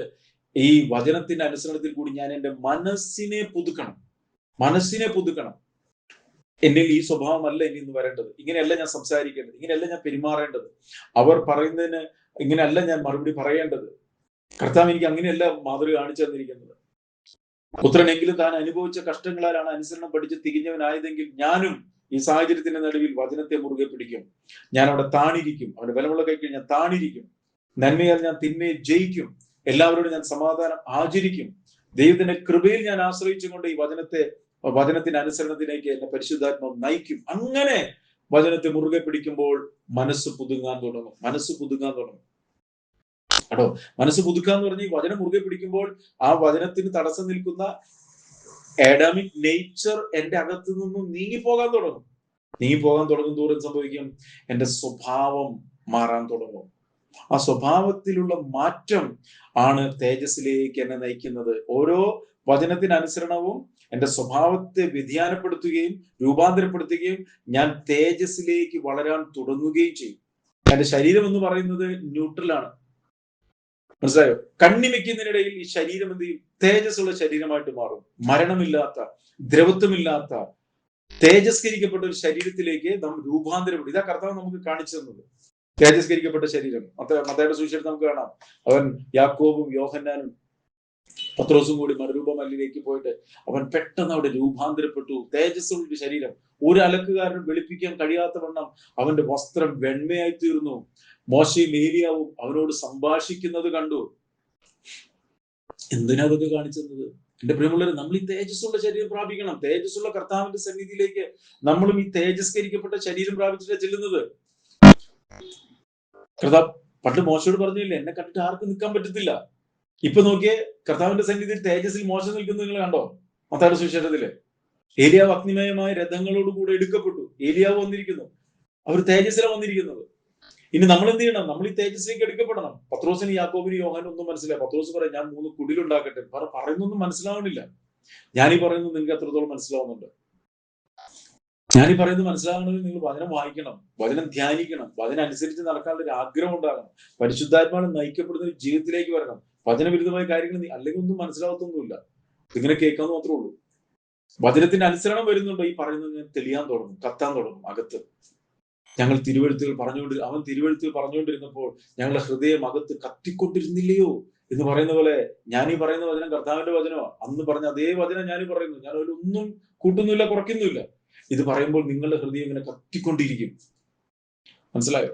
അപ്പോ ആ തേജസ്കരിക്കപ്പെട്ട ശരീരം എന്തിനെ കാണിച്ചത്? നമ്മളും ഈ തേജസ് പ്രാപിക്കണം. അപ്പൊ ഈ ദ്രവത്വമുള്ള ശരീരം തേജസ് പ്രാപിക്കണം. ഈ ശരീരത്തെ ഒന്ന് നിലനിർത്താൻ ഇന്ന് എന്തെല്ലാം പരിപാടികളാണ് മനുഷ്യൻ കാണിച്ചു കൂട്ടുന്നത്. എത്ര പോയാലും 100-120 അപ്പുറത്തേക്ക് പോകത്തില്ലത്. പക്ഷെ ഇന്ന് നമുക്ക് കർത്താവ് തന്നിരിക്കുന്നത് ഓരോ വചനത്തിന്റെ അനുസരണത്തിൽ കൂടിയും ഇതിലുള്ള ദ്രവത്വം നീങ്ങി പോവുകയാണ്. മനസ്സിലായോ? ദ്രവത്വത്തിന്റെ ദാസ്യത്തിൽ നിന്നും വിടുതല നൽകുന്നത് കർത്താവ്. നിങ്ങൾ വചനം അനുസരിക്കാൻ തുടങ്ങും തോറും നമ്മുടെ അകത്തുള്ള ദ്രവത്വത്താൽ വന്നിരിക്കുന്ന എല്ലാ മലിനതകളും നീങ്ങിപ്പോകും, രോഗങ്ങൾ നീങ്ങിപ്പോകും. തേജസ്സിലേക്ക് നമ്മൾ നയിക്കപ്പെടാൻ തുടങ്ങും. ദ്രവത്വത്തിന്റെ ദാസ്യത്തിൽ നിന്നും വിടുതൽ മാത്രമല്ല, നിന്റെ യൗവനം കഴുകനെ പോലെ പുതുകി വരും. കർത്താവ് പറയും, നമ്മൾ തേജസ്സിലേക്ക് നമ്മൾ നിറയപ്പെടും. രോഗങ്ങളും ബാധകളും ഒക്കെ വിട്ടുപോകും.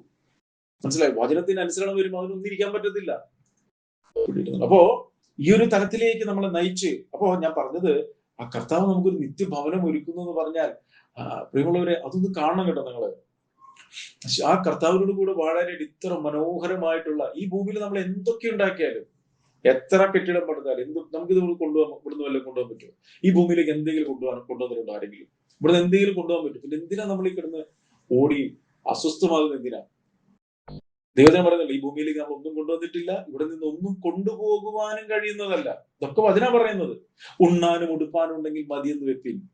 നമുക്ക് ആവശ്യമായതെല്ലാം കർത്താവ് തരും. നമുക്ക് കിടക്കാൻ വീട് തരും, വാഹനം തരും, വസ്ത്രം തരും, എല്ലാ നന്മകളും തരും. പക്ഷെ ഈ നിത്യതയുടെ പ്രകാശനത്തിലേക്ക് നമ്മൾ കയറി വരണം. അതല്ലാതെ ഇതൊക്കെ ഉണ്ടായിട്ടൊന്നും ഒരു പ്രയോജനവും ഇല്ല. നമ്മൾ കാണുന്നില്ല എത്രയോ കോടീശ്വരന്മാർ, എത്രയോ കോടാനുകോടി ഇട്ടുമൂടാൻ പണം ഉണ്ടായവരൊക്കെ ഒരൊറ്റ സെക്കൻഡ് അകത്തേക്ക് വലിക്കുന്ന ശ്വാസം പുറത്തേക്ക് വിട്ടില്ലെങ്കിൽ തീർന്നു. പ്രിയമുള്ളവര്, എന്ത് ചെയ്യാനാ പണം കൊണ്ട്? നിന്റെ പൊന്നിനും വെള്ളിക്കും ദൈവത്തിന്റെ ക്രോധ ദിവസത്തിൽ നിന്നെ വീണ്ടെടുക്കാൻ പറ്റത്തില്ല. അതുകൊണ്ട് വചനം നമ്മളോട് പറഞ്ഞു, നിന്നെ വീണ്ടെടുത്തിരിക്കുന്നത് ഈ പൊന്ന് വെള്ളി മുതലായ അഴിഞ്ഞു പോകുന്ന വസ്തുക്കളെ കൊണ്ടല്ല, നിർമ്മലവും നിർദോഷിയുമായ കുഞ്ഞാടിന്റെ വിലയേറിയ രക്തം കൊണ്ടത്രേ. ഇതൊക്കെ ഇപ്പൊ മനസ്സിലാക്കണം. വചനം കേൾക്കുമ്പോൾ നമ്മുടെ അകത്ത് ഭയങ്കര ഇതുണ്ടായാൽ മാത്രം കാര്യമില്ല, ഇതിനനുസരിച്ചുള്ള ഒരു ജീവിതം കൂടി ഉണ്ടാവണം. യേശു കർത്താവ് പറഞ്ഞു, നിങ്ങൾ എന്നെ കർത്താവെ കർത്താവെ എന്ന് വിളിക്കുന്നുണ്ട്, സ്വർഗ്ഗസ്നായ പിതാവിന് ഇഷ്ടം ചെയ്യുന്നില്ലല്ലോ. അപ്പൊ അങ്ങനെ ചെയ്യണം. നിങ്ങൾ ചെയ്യുന്നില്ല എന്നല്ല പറയുന്നത്, അങ്ങനെ ചെയ്യുന്ന വ്യക്തികളായിട്ട് നമ്മൾ മാറണം എന്നാണ് പറഞ്ഞത്. അങ്ങനെ മാറുമ്പോഴാണ് നമ്മുടെ വ്യക്തി ജീവിതത്തിലും കുടുംബത്തിലൊക്കെ വലിയ മാറ്റം ഉണ്ടാകും. നമ്മൾ കാണുന്നവർ യേശുവിനെ കാണുന്നത്, കർത്താവിന്റെ വരവ് വളരെ അടുത്തിരിക്കുന്ന ഒരു സമയത്ത് നമ്മളായിരിക്കുന്നു. ഏത് സമയത്തും കർത്താവ് വരാം. നമ്മൾ വിചാരിച്ചതിനേക്കാൾ രക്ഷ നമ്മളോട് അടുത്തിരിക്കുന്നു. മനസ്സിലായി? ഏത് സമയത്തും കർത്താവ് വന്നാലും, നമ്മൾ ഉണർന്നാലും ഉറങ്ങിയാലും, തെസ്സലോനിക്കയിലെ നമ്മൾ ഉണർന്നാലും ഉറങ്ങിയാലും, നിങ്ങൾ അമേരിക്കയിലാണെങ്കിൽ ഇപ്പൊ എല്ലാവരും കൂടെ ഉറങ്ങായിരിക്കും അല്ലെ, അല്ലെങ്കിൽ ഉറങ്ങിയാലും ഉണർന്നാലും ഏത് സമയത്താണെങ്കിലും നമ്മൾ ആത്മാവിനെ നയിക്കപ്പെടുന്ന ഒരു വ്യക്തിയാണെങ്കിൽ അതൊന്നും നമുക്ക് പ്രശ്നമില്ല. കർത്താവ് നമ്മൾ എന്ത് ചെയ്യും? തേജസ്സിലേക്ക് നമ്മൾ എടുക്കപ്പെട്ടിരിക്കും. അപ്പോ ഞാൻ പറഞ്ഞത്, എന്റെ പിതാവിന്റെ ഭവനത്തിൽ അനേകം വാസസ്ഥലം. ഈ അനേകം എന്നൊക്കെ പറഞ്ഞു കഴിഞ്ഞാൽ നമ്മുടെ ബുദ്ധിയിലൊന്നും നമുക്ക് ഗ്രഹിക്കാൻ പറ്റുന്നതല്ല. നമ്മൾ ബുദ്ധിക്കൊന്നും അതിനുള്ള ഇതില്ല. വാസസ്ഥലങ്ങൾ ഉണ്ടെന്ന് പറഞ്ഞാൽ എന്താ? നമുക്ക് വസിക്കാനായിട്ടുള്ള സ്ഥലം തന്നെയാണ് പറയുന്നത്. അതുപോലെ വെറുതെ പറഞ്ഞല്ല, ദൈവത്തോട് കൂടെ വസിക്കുന്നത്. ഇതാ മനുഷ്യരോട് കൂടെ ദൈവത്തിന്റെ കൂടാരം കേട്ടോ. അവൻ അവരോട് കൂടെ വസിക്കും കേട്ടോ. അവൻ അവരോട് കൂടെ വസിക്കും. ഇതിനു വേണ്ടിയിട്ടാണ് ദൈവം നമ്മൾ ഒരുക്കുന്നത്. അതാ ഞാൻ ഈ കൂടാരം എന്ന് പറഞ്ഞപ്പോഴാണ് ഞാൻ 2-3 കൂടാരങ്ങളെ, ഇന്ന് നമ്മളാണ് കൂടാരം. ഈ ദ്രവത്വമുള്ള ശരീരത്തെ തേജസ്കരിക്കപ്പെട്ട ഒരു ശരീരമായി കർത്താവ് ഒരുക്കിയെടുക്കുകയാണ് ചെയ്യുന്നത്. അതിന് നമ്മൾ എന്ത് ചെയ്യണം? കർത്താവിന്റെ വരങ്ങൾ കണ്ണിമിക്കുന്നതിനിടെ രൂപാന്തരപ്പെട്ട് തേജസ്സിലേക്ക് എടുക്കപ്പെടും. നോക്കണം, മനുഷ്യരോട് കൂടെ ദൈവത്തിന്റെ കൂടാരം, അവൻ അവരോട് കൂടെ വസിക്കും. അതിന് പറയാം, അവർ അവന്റെ ജനമായിരിക്കും, ദൈവം താൻ അവരുടെ ദൈവമായി അവരോട് കൂടെ ഇരിക്കും. അവൻ അവരുടെ കണ്ണിൽ നിന്ന് കണ്ണുനീരെല്ലാം തുടച്ചു കളയും. എന്ത് കണ്ണുനീര് എന്ന് പറഞ്ഞാൽ, ഇന്ന് നമ്മൾ ദൈവവചനത്തെ മുറുകെ പിടിക്കുമ്പോൾ ഒറ്റപ്പെടലുകളുണ്ട്, നിരാശകളുണ്ട്, നമ്മുടെ ഇഷ്ടങ്ങൾ മാറ്റിവെക്കേണ്ടതായിട്ടുണ്ട്, നമ്മുടെ ആഗ്രഹങ്ങളൊക്കെ നീക്കി വെക്കേണ്ടതായിട്ടുണ്ട്. അപ്പോൾ നമ്മുടെ സോളിന് ഭയങ്കര പെയിൻ ആയിരിക്കും അത്. കണ്ണുനീരുകൾ, നിന്ന, പരിഹാസം, ഒറ്റപ്പെടൽ, ഇല്ലായ്മകൾ, കഷ്ടത ഒക്കെ ഉണ്ട്. എന്നാൽ കണ്ടോ, അന്നവൻ കണ്ണുനീരെല്ലാം തുടച്ചു കളയും. ഇനി മരണം ഉണ്ടാകുകയില്ല. ഏറ്റവും വലിയൊരു സംഭവമാണ്. മനുഷ്യന്റെ ഏറ്റവും വലിയ പ്രശ്നം, ഒരു സയൻസിനും ഒന്നും ചെയ്യാൻ പറ്റാതെ നിസ്സഹായമായി നിൽക്കുന്ന, എല്ലാ വ്യക്തികളും നിസ്സഹായം നിൽക്കുന്ന ഒരു അവസ്ഥയാണ് മരണം എന്ന് പറയുന്നത്. പക്ഷെ അപ്പോസ്തലനായ പൗലോസ് പറയുന്ന ഒരു വാക്യമുണ്ട്, ഹേ മരണമേ നിന്റെ ജയം എവിടെ? ഹേ മരണമേ നിന്റെ വിഷമുള്ള എവിടെ? മരണത്തിന്റെ വിഷമുള്ള പാപം, പാപത്തിന്റെ ശക്തി, ന്യായപ്രമാണം. എന്നാൽ നമ്മുടെ കർത്താവായ യേശു ക്രിസ്തു മുഖാന്തരം ഇതിന്മേലെല്ലാം ജയം നൽകിയ ദൈവത്തിന് ഞാൻ സ്തോത്രം ചെയ്യുന്നു. എന്ന് പറഞ്ഞാൽ പാപമാണ് മരണത്തിലേക്ക് കൊണ്ടുവന്നത്. ആ മരണത്തിൽ നമ്മുടെ കർത്താവായ യേശു ക്രിസ്തു എന്ത് ചെയ്തു? മരണത്തെ ജയിച്ചുയർത്തെഴുന്നേറ്റു കേട്ടോ. അപ്പോൾ ഇവിടെ പറയും, ഇനി മരണം ഉണ്ടാകുകയില്ല. പിന്നെ പറയാം, ദുഃഖവും മുറവിളിയും കഷ്ടതയും ഇനി ഉണ്ടാകുകയില്ല. ഒന്നാമത്തേത് കഴിഞ്ഞുപോയി, സിംഹാസനത്തിൽ ഇരിക്കുന്നവൻ ഇതാ ഞാൻ സകലതും പുതുതാക്കുന്നു. എന്നിട്ട് പറയാ, അരുളി ചെയ്തു, സകലതും പുതുതാക്കുന്നു അരുളി ചെയ്തു, എഴുതുക, ഈ വചനം വിശ്വാസയോഗ്യവും സത്യവുമാകുന്നു എന്നരുളി ചെയ്തു കേട്ടോ. ഇത് വിശ്വാസയോഗ്യമാണ്, ഇതാ വിശ്വസിക്കാനുള്ളതാണ്. വേറെ എന്തും ലോകത്ത് നമ്മൾ കേട്ടാലും ഒന്നും വിശ്വസിക്കാനുള്ളതല്ല. പക്ഷെ ഇത് നമുക്ക് വിശ്വസിക്കാം, ഇത് മാത്രം. കാരണം ഇത് സ്വർഗത്തിൽ സ്ഥിരമായിരിക്കുന്നതാണ്. ഇതിന് വള്ളി പുള്ളി മാറ്റം വരത്തില്ല. മനസ്സിലായോ? അപ്പൊ ഇവിടെ ഈ ഒരു തലത്തിലോട്ട് നമ്മളെ നടത്തുന്ന കാര്യത്തെ കുറിച്ച് നല്ല പ്രവൃത്തി ആരംഭിച്ചവൻ എന്ന് പറഞ്ഞത്. നിങ്ങൾ നല്ല പ്രവൃത്തി ആരംഭിച്ചവൻ എന്ത് ചെയ്യാണ്? ക്രിസ്തുയേശുവിന്റെ നാളോളം അതിന് തികയ്ക്കും. അത് കർത്താവ് മധ്യാകാശത്ത് വരുന്ന കാര്യത്തെ കുറിച്ച് പറയുന്നത്. കർത്താവ് മധ്യാകാശത്തിൽ വെളിപ്പെടുന്ന സമയം വരെ ഇത് നടന്നുകൊണ്ടിരിക്കണം. അതിന്റെ ഇടയിൽ എപ്പോ വേണമെങ്കിലും ഇതിന്ന് മാറിപ്പോകാം. ഇല്ല, വചനം പറയുന്നില്ലേ, ദേമാസ് ലോകത്തെ സ്നേഹിച്ചു, എന്നെ വിട്ട് തെസ്സലോനിക്കും എന്ന് പറഞ്ഞാൽ പോയി വിട്ടുപോയി. ലോകസ്നേഹം ദൈവത്തോട് ശത്രുത്വമാണ്. വ്യഭിചാരിണികളായുള്ളവരെ, ലോകസ്നേഹം ദൈവത്തോട് ശത്രുത്വം എന്ന് നിങ്ങൾ അറിയുന്നില്ലയോ?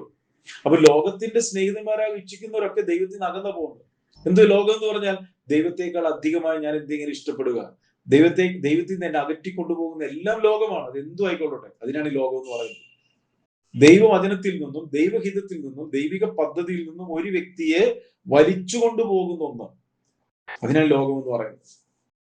അതുകൊണ്ടാണ് നമ്മളെപ്പോഴും എന്ത് കാര്യമോ കർത്താവേ എന്റെ ഇഷ്ടമല്ല നിന്റെ ഇഷ്ടം, കർത്താവിന്റെ ഇഷ്ടം നമ്മൾ ചെയ്താൽ നമ്മൾ ഈ ലോകക്കാരല്ല, കർത്താവിന്റെ ഹിതപ്രകാരം ജീവിക്കുന്ന വ്യക്തികളായിട്ട് തീരും. കാരണം നമുക്ക് തുടക്കത്തിൽ ഒടുക്കാൻ അറിയത്തില്ല പ്രിയമുള്ളവരെ. കർത്താവിന് തുടക്കത്തിൽ ഒടുക്കം അറിയാം. ദൈവം നമുക്ക് ഒരിക്കലും ദോഷം ചെയ്യത്തില്ല. മനസ്സിലായോ? അപ്പോ ഇവിടെ പറയാം, നിങ്ങൾ നല്ല പ്രവൃത്തി ആരംഭിച്ചു എന്ത് ചെയ്യും? ക്രിസ്തുയേശുവിന്റെ നാളോളം അതിനെ തികയ്ക്കും. കേട്ടോ, അതൊരു വാഗ്ദത്ത വചനമാണ്. തികയ്ക്കും. നമ്മൾ ചെയ്യേണ്ട ഒറ്റ കാര്യമുള്ളൂ, അവനോട് ചേർന്ന് നടക്കും. പക്ഷെ ഈ ചേർന്ന് നടക്കുന്ന യാത്ര, കഴിഞ്ഞ പ്രാവശ്യമൊക്കെ ഞാൻ പറഞ്ഞ പോലെ തന്നെ പിന്നെയും പറയാം, അതൊരു മുഖമേറ്റുകൊണ്ടുള്ള ഒരു പഠിക്കലാണ്. എന്റെ മുഖമേറ്റ് എന്നോട് പഠിക്കണം. നിങ്ങൾ കാളകളൊക്കെ ഇങ്ങനെ കണ്ടത്തിൽ ഉഴുന്നത് കണ്ടിട്ടുണ്ടെങ്കിൽ രണ്ട് കാളകളുടെ ഇതിൽ ഒരു മുഖം ഇങ്ങനെ ഇടും. അങ്ങോട്ടും ഇങ്ങോട്ട് പോകാൻ പറ്റത്തില്ല. ഒരു കാള വിചാരിച്ചാൽ അങ്ങോട്ട് പോകാൻ പറ്റത്തില്ല. മനസ്സിലായോ? ഇതങ്ങ് ഒരുമിച്ചാ പോകുന്നത്. കർത്താവ് പറഞ്ഞ് എന്റെ മുഖമേൽക്കണം, എന്നോട് പഠിക്കണം. എന്താ പറഞ്ഞ അർത്ഥം? എന്റെ മുഖമേറ്റ് എന്നോട് പഠിക്കാൻ പറഞ്ഞ അർത്ഥം എന്താ? പറഞ്ഞതിനർത്ഥം എന്ന് പറഞ്ഞാൽ ഇനി എന്റെ ഇഷ്ടങ്ങൾക്ക് പ്രാധാന്യം ഇല്ലെന്ന് എന്താ പറഞ്ഞതിനർത്ഥം? എന്റെ ഇഷ്ടങ്ങളിലേക്ക് പോകാൻ പറ്റത്തില്ല.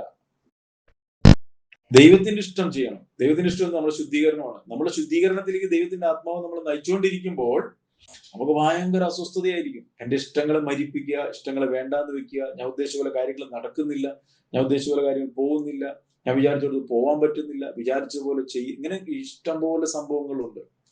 പക്ഷെ കർത്താവിനോട് ചേർന്ന് നടക്കാൻ തുടങ്ങുമ്പോൾ എന്താ സംഭവിക്കുക? അവന്റെ മുഖമേറ്റുകൊണ്ട് അവനോട് പഠിക്കും. എന്റെ ചുമട് ലഘുവും എന്റെ മുഖം മൃദുവുമാണ്. കഴിഞ്ഞ സമയത്ത് കർത്താവ് നമ്മളെ പരീക്ഷിക്കത്തില്ല. ആ കർത്താവ് നമ്മളെ പതുക്കെ പതുക്കെ കാര്യങ്ങൾ ഇങ്ങനെ പഠിപ്പിച്ചു തരും. പിന്നെ നമ്മൾ ഇവിടെ ചേർന്ന് നടക്കും. മനസ്സിലായി? അതുകൊണ്ടാണ് ക്രിസ്തുയേശുവിന്റെ നാളോളം അതിനെ പതുക്കെ നമ്മൾ കുറച്ച് ദിവസം കർത്താവിനോട് ചേർന്ന് നടക്കുമ്പോൾ നമുക്ക് മനസ്സിലാവും കർത്താവിനോട് ചേർന്ന് നടക്കുന്നതാണ് ഏറ്റവും മനോഹരം. വേറൊരു വാക്യം നമ്മൾ വായിച്ചത് എബ്രായ ലേഖനത്തിലാണ്. എബ്രായ ലേഖനം 7:25 നമ്മൾ വായിച്ചിരുന്നു. നമ്മൾ സമയം തീരാതെ വായിച്ചത് 7:25 വായിച്ചിരുന്നു. ദൈവത്തോട് അടുക്കുന്നവർക്ക് വേണ്ടി സദാ പക്ഷപാതം ചെയ്യുവാൻ ജീവിച്ചിരിക്കുന്നവരാകിയാൽ അവരെ പൂർണ്ണമായി വിടുവിക്കുവാൻ അവൻ പ്രാപ്തനാകുന്നു എന്നാണ് നമ്മൾ വായിച്ചത്. കേട്ടോ, പൂർണ്ണമായി വിടുവിക്കുവാൻ, പൂർണ്ണമായി രക്ഷിപ്പാൻ. 7:25 വായിക്കാം. പൂർണ്ണമായി രക്ഷിപ്പാൻ അവൻ പ്രാപ്തനാണ്. അതുകൊണ്ട് താൻ മുഖാന്തരമായി ദൈവത്തോട് അടുക്കുന്നവർക്ക് വേണ്ടി പക്ഷപാതം ചെയ്യുവാൻ സദാ ജീവിക്കുന്നവരാകിയാൽ അവരെ പൂർണ്ണമായി രക്ഷിക്കുക. അപ്പൊ രക്ഷയ്ക്കൊരു വളർച്ചയുണ്ട്, രക്ഷയിലൊരു ജീവിതമുണ്ട്, രക്ഷയ്ക്കൊരു പൂർണ്ണതയുണ്ട്. രക്ഷിക്കപ്പെട്ടു എന്ന് പറയുന്നതുകൊണ്ട് മാത്രം കാര്യങ്ങൾ തീരുന്നില്ല. എന്ത് ചെയ്യണം? രക്ഷയിൽ ഒരു വളർച്ചയുണ്ട്, ഒരു പക്വതയിലേക്ക് നമ്മൾ വളർന്നു വരണം. അതിന് പരിശുദ്ധാത്മാവ് നമ്മളെ സഹായിക്കും. പിന്നെ നമ്മൾ വായിച്ചത് 1 കൊരിന്ത്യർ ലേഖനം 1:7 വായിച്ചത്. ആ വാക്യത്തിൽ ഇങ്ങനെ പറയുന്നത്, അവസാനത്തോളം അവൻ നമ്മളെ ഉറപ്പിക്കും. നമ്മളെ പലതും നമ്മൾ ഇളകിപ്പോകാനുള്ള സാധ്യതയുണ്ട്. ഉപദേശത്തിന്റെ ഓരോ കാറ്റിനാൽ ആടി ഉലയുന്ന ശിശുക്കളെ ആകാതെ സ്നേഹത്തിൽ സത്യം സംസാരിച്ചുകൊണ്ട് ക്രിസ്തു എന്ന തലയോളം വളരും എന്നൊക്കെ വാക്യങ്ങളുണ്ട്. അപ്പോ ഇവിടെ പറയുന്ന 1 കൊരിന്ത്യർ 1:7 പറയാണ്, അവനെന്ത് ചെയ്യും? നമ്മളെ അവിടെ പറയാണ്,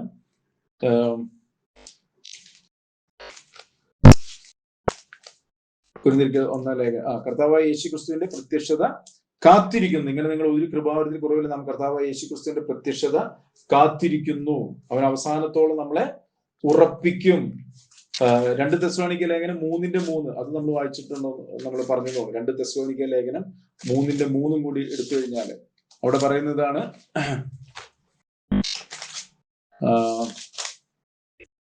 തെസ്സലോനിക്കർക്ക് എഴുതിയ 2-ാം ലേഖനം അതിന്റെ 3-ാം അധ്യായം 3-ാം വാക്യം. അവിടെ ഇങ്ങനെ പറയുന്നത്, കർത്താവ് വിശ്വസ്തൻ. കേട്ടോ, അവിടെ നോക്കൂ, കർത്താവ് വിശ്വസ്തൻ. നമ്മൾ ഈ മെസ്സേജ് പറയാൻ തുടങ്ങിയപ്പോൾ നമ്മൾ പറഞ്ഞിരുന്നു, നാം അവിശ്വസ്തരായാൽ അവൻ വിശ്വസ്തനായി പാർക്കും, തന്റെ സ്വഭാവം ത്യജിപ്പാൻ അവന് കഴിയത്തില്ല. ഇവിടെ പറയാം കർത്താവ് വിശ്വസ്തൻ, അവൻ നിങ്ങളെ ഉറപ്പിച്ച്, ഇതാണ് പറഞ്ഞ വാക്യം, അവൻ നിങ്ങളെ ഉറപ്പിച്ച് എന്ന് പറഞ്ഞാൽ ഉപദേശത്തിന്റെ ഓരോരോ കാറ്റ്. കാരണം പലവിധമായ സുവിശേഷങ്ങളെ കേൾക്കുന്നത്, നിങ്ങൾ പല സുവിശേഷങ്ങൾ കേൾക്കുക. അപ്പൊ നിങ്ങൾക്ക് അതിന്റെ ഒരു കൃത്യമായിട്ടുള്ളൊരു ബേസ് കിട്ടിയില്ലെങ്കിൽ, എന്താണ് കറക്റ്റ് ആയിട്ട് ട്രാക്ക് എന്ന് മനസ്സിലായില്ലെങ്കിൽ, നിങ്ങൾ വേറെ സുവിശേഷം കേൾക്കുമ്പോൾ വിചാരിക്കും എന്നാൽ അതായിരിക്കും ശരി എന്ന് വിചാരിക്കും.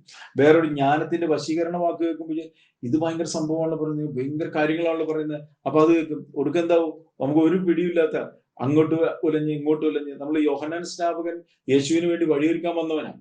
പക്ഷെ താൻ കാരാഗ്രഹത്തിലേക്ക് പോയി കഴിഞ്ഞപ്പോൾ തന്റെ സ്നേഹിതരെ അയച്ചിട്ട് ചോദിക്കുന്നുണ്ട്, വരുവാനുള്ളത് നീ തന്നെയാണോ എന്ന് ചോദിക്കുന്ന ഒരു അവസ്ഥയുണ്ട്. അപ്പോ ഇതുപോലെ നമ്മളും ഈ വചനത്തിലൊക്കെ പോയിട്ട് വേറെ കള്ള അപ്പസ്തോലന്മാരും കള്ളയിടയന്മാരും ഇന്ന് യൂട്യൂബൊക്കെ ഉള്ള ഒത്തിരി സംഭവങ്ങൾ കേൾക്കാനായിട്ടുള്ള സാധ്യതകളുണ്ട്. ഇതൊക്കെ കേട്ട് കഴിയുമ്പോൾ ഈ വചനത്തെ പതുക്കെ ഇളകി പോകുകയാണെങ്കിൽ, ഇവിടെ പറയാണ് അവൻ നിങ്ങളെ ഉറപ്പിച്ച്, വചനത്താലും ഉറപ്പിക്കും. വചനം നമ്മളെന്ത് ചെയ്യും, അകത്തോട്ട് ഇടിച്ചു കയറി വന്ന് ആ ഇളക്കം തട്ടുന്ന സ്വഭാവങ്ങളെ, ചിന്തകളെ ഒക്കെ എടുത്തു മാറ്റിയിട്ട് ദുഷ്ടന്റെ കയ്യിൽ അകപ്പെടാതെ വണ്ണം കാത്തുകൊള്ളും. കേട്ടോ, ദുഷ്ടന്റെ കയ്യിൽ അകപ്പെടാതെ കാക്കും. ദുഷ്ടന്റെ കാര്യം ഞാൻ പറഞ്ഞു, മറ്റൊരു സുവിശേഷം, മറ്റൊരു യേശു, മറ്റൊരു ആത്മാവ്, ഇതൊക്കെയാണ് ദുഷ്ടൻ എന്ന് പറയുന്നത്. കഴിയുമെങ്കിൽ വൃതന്മാരെ പോലും തെറ്റിക്കാൻ എന്ന് പറഞ്ഞാൽ ദൈവവചനം അനുസരിച്ച് നടക്കാൻ ആഗ്രഹിക്കുന്ന ആളുകളെയാണ് തെറ്റിക്കാൻ പിശാച് ശ്രമിക്കുന്നത്. ബാക്കി എല്ലാവരും തെറ്റിലാണല്ലോ, തെറ്റിക്കെടുക്കുകയാണല്ലോ. കഴിയുമെങ്കിൽ വൃതന്മാരെ പോലും തെറ്റിക്കാനായിട്ട് അവൻ ശ്രമിക്കും. അപ്പൊ ദൈവവചനം അനുസരിച്ച് കൃത്യമായി കർത്താവിന്റെ വരവിന് വേണ്ടി കാത്ത് വിശുദ്ധിയിലും വേർപാടിലും ജീവിക്കണമെന്ന് ആഗ്രഹിക്കുന്ന വ്യക്തികളെയാണ് പിശാച് തെറ്റിക്കാൻ ശ്രമിക്കുക. അപ്പൊ അതുകൊണ്ട് നമ്മുടെ ഉത്തരവാദിത്വമാണ് അവസാനത്തോളം കൃത്യതയോടുകൂടി പോകണം. വചനം ഐശ്വര്യമായി സകല ജ്ഞാനത്തോടും കൂടെ ഹൃദയങ്ങളിൽ വസിക്കണം, വാഴണം. ഇതിനുവേണ്ടി നമ്മൾ എത്ര സമയം ചെലവഴിച്ചാലും ഒരു കുഴപ്പമില്ല. മനസ്സിലായോ? മനുഷ്യൻ അപ്പം കൊണ്ട് മാത്രമല്ല ദൈവത്തിന്റെ വായിൽ നിന്ന് വരുന്ന സകല വചനം കൊണ്ടും ജീവിക്കുന്നു എന്ന് എഴുതിയിരിക്കുന്നുവല്ലോ. നമ്മൾ ഏറ്റവും കൂടുതൽ സമയം ചെലവഴിക്കുന്ന ഭക്ഷണം ഉണ്ടാക്കാനും കഴിക്കാനൊക്കെ വേണ്ടിയിട്ടാണ്, അല്ലെ? ഭക്ഷണം ഉണ്ടാക്കണം, അത് കഴിക്കണം, കഴിച്ചു കഴിഞ്ഞാൽ പിന്നെ കിടക്കണം, പിന്നെ ദഹിക്കണം, അല്ലെ? അപ്പൊ അതിനു വേണ്ടി ഏറ്റവും കൂടുതൽ സമയം ചെലവഴിക്കുന്നത്. പക്ഷെ കർത്താവ് അതുകൊണ്ടാണ് പറഞ്ഞത്, ഒന്നും മനുഷ്യൻ അപ്പം കൊണ്ട് മാത്രമല്ല ദൈവത്തിന്റെ വായിൽ നിന്നും വരുന്ന സകല വചനം കൊണ്ടും ജീവിക്കുന്നു എന്ന് പറഞ്ഞാൽ നിലനിൽക്കുന്ന നിത്യാഹാരം, നിലനിൽക്കുന്ന ആഹാരത്തിനായിട്ട് നമ്മൾ വാഞ്ചിക്കണം. അത് മനുഷ്യപുത്രൻ നമുക്ക് തരുമെന്ന് പറഞ്ഞു. അപ്പോ അതിനോടുള്ള ഒരു വലിയ വാഞ്ചയുണ്ടാണ് നമുക്ക്. ഈ നാളുകളിൽ ഭക്ഷണത്തിനുള്ള വിശപ്പല്ല, വെള്ളത്തിലുള്ള ദാഹവുമല്ല, എന്റെ വചനത്തിനോട് വലിയ ദാഹത്തെ അയക്കുമെന്ന് കർത്താവ് പറഞ്ഞു. അപ്പോൾ ആ ഒരു ആഗ്രഹം നമ്മുടെ ഉള്ളിൽ എന്ത് ചെയ്യണം, നിറയണം. മനസ്സിലായോ? അപ്പോ ഇവിടെ പറയാണ് കർത്താവ് വിശ്വസ്തൻ, അവൻ നമ്മളെ ഉറപ്പിക്കും. കർത്താവ് വിശ്വസ്തൻ എന്ന് പറയുമ്പോൾ ദൈവം നമ്മളിൽ നിന്നും ആഗ്രഹിക്കുന്ന അതേ വിശ്വസ്തതയാണ് കേട്ടോ. നമ്മുടെ ജീവിതത്തിൽ അവിശ്വസ്ത മേഖലകൾ ഉണ്ടെങ്കിൽ അതൊക്കെ നീക്കിക്കളയണം. വിശ്വസ്ത ഹൃദയത്തിന്റെ ഉടമകളായി നമ്മൾ മാറണം. കർത്താവിന്റെ സന്നിധിയിൽ പ്രാഗൽഭ്യത്തോടെ നിൽക്കുന്ന വ്യക്തിത്വങ്ങളായി നമ്മൾ തീരണം. കർത്താവ് ഏത് സമയത്ത് വന്നാൽ എടുക്കപ്പെടുന്ന ഒരു അനുഭവത്തിലേക്ക് നമ്മൾ ജീവിക്കണം. നിന്ദിക്കപ്പെടാം, പരിഹസിക്കപ്പെടാം, ഒറ്റപ്പെടാം. കാരണം നമുക്ക് കിട്ടിയ വെളിച്ചം മറ്റുള്ളവർക്ക് കിട്ടിയിട്ടില്ല. കിട്ടാത്തതുകൊണ്ട് അവർ ഇരുട്ടിലിരിക്കുന്നതുകൊണ്ട് ഇരുട്ടിനൊത്തവണ്ണം അവർ പ്രതികരിക്കത്തുള്ളൂ. നമ്മൾ വെളിച്ചമാണെങ്കിൽ നമ്മുടെ ഉത്തരവാദിത്തമാണ് നമ്മളിൽ നിന്ന് വെളിച്ചം വരിക എന്നുള്ളത്. നമ്മളിൽ സ്നേഹമാണ് നിറഞ്ഞിരിക്കുന്നതെങ്കിൽ ഏത് സാഹചര്യത്തിനാലും നമ്മൾ സ്നേഹമേ വരത്തുള്ളൂ. എന്റെ ഹൃദയം നിറഞ്ഞിരിക്കുന്നതാണ് വായ് പ്രസ്താവിക്കുന്നത്, അല്ലെ? എന്റെ ഹൃദയത്തിൽ എന്താണുള്ളത് അതാണ് സാഹചര്യം വരുമ്പോൾ പുറത്തേക്ക് വരിക. അപ്പൊ നമ്മുടെ ഉള്ളിൽ ദൈവസ്നേഹം നിറഞ്ഞിരിക്കുന്നുണ്ടെങ്കിൽ സ്നേഹം പുറത്തോട്ട് വരത്തുള്ളൂ. മറിച്ച് കയ്പും പകയും വെറുപ്പാണെങ്കിൽ ഒരു സാഹചര്യം വരുമ്പോൾ അത് പുറത്തോട്ട് വരിക. അപ്പോൾ ഇന്ന സംഭവങ്ങൾ പുറത്തോട്ട് വരുമ്പോൾ ഇതെന്റെ അകത്തുണ്ടായിരുന്നതല്ല എന്ന് മാത്രം പറയരുത്. എന്റെ അകത്തുണ്ടായിരുന്നതാണ് കർത്താവെ, ഇതിനെ പുറത്തെടുക്കുവാനായിട്ട് എന്റെ ഭാര്യയെ, എന്റെ ഭർത്താവിനെ, എന്റെ മക്കളെ, എന്റെ സഹോദരങ്ങളെ, എന്റെ കൂട്ടുകാരെയൊക്കെ അങ്ങ് ഉപയോഗിച്ചല്ലോ. അതിനായിട്ട് കർത്താവെ, അവർക്കായിട്ട് ഞാൻ നന്ദി പറയുന്നു. കർത്താവെ, എന്റെ ഉള്ളിൽ മറഞ്ഞു കിടക്കുന്ന ഈ കുറവുകളെ പൂർണ്ണമായിട്ടും എന്നെ നീക്കി എന്നെ വിശുദ്ധീകരിക്കണമേ എന്ന് നമ്മൾ പ്രാർത്ഥിക്കുമ്പോൾ അത് എല്ലാം നമുക്ക് നന്മയ്ക്കായിട്ട് വ്യാപരിപ്പിക്കുന്ന ദൈവപ്രവൃത്തി കാണാനായിട്ട് സാധിക്കും. അപ്പോ നമുക്ക് നമ്മളെ തന്നെ ദൈവങ്ങളിലേക്ക് സമർപ്പിക്കുന്നെങ്കിൽ നല്ല പ്രവൃത്തി ആരംഭിച്ചവൻ ക്രിസ്തുയേശുവിന്റെ നാളോളം അതിനെ തികയ്ക്കും. പ്രാർത്ഥിക്കാം. സർവ്വസ്വ പിതാവേ, നന്ദിയുള്ള ഹൃദയത്തോടെ ഞങ്ങൾ അങ്ങ് സ്തുതിക്കുന്നു, സ്തോത്രം ചെയ്യുന്നു. അങ്ങ് വാഗ്ദത്തങ്ങൾ വിശ്വസത്തിന് വാക്കു മാറാത്തവനുമാണല്ലോ. ദൈവങ്ങളുടെ വാഗ്ദത്തങ്ങൾ എത്രയുടെ ക്രിസ്തുവിൽ ഉവ്വ് എന്നും ആമേൻ എന്നുമാണല്ലോ.